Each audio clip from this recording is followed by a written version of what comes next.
How to make Twitch banner in 1 minute with Canva. Hello guys, in today's video I'm going to show you how to make a Twitch banner fast and easy with Canva app. So all what you have to do, go to Canva like this, and now go down below, click on this plus button and search here for Twitch, and then you will have the Twitch banner option. Click on it like this, and now wait a few seconds, it will take you to this page right here.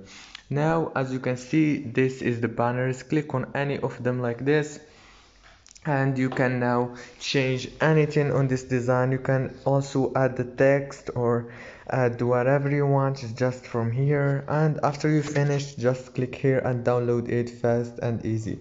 If this video was helpful for you, please don't forget to like and subscribe, and thank you so much for watching.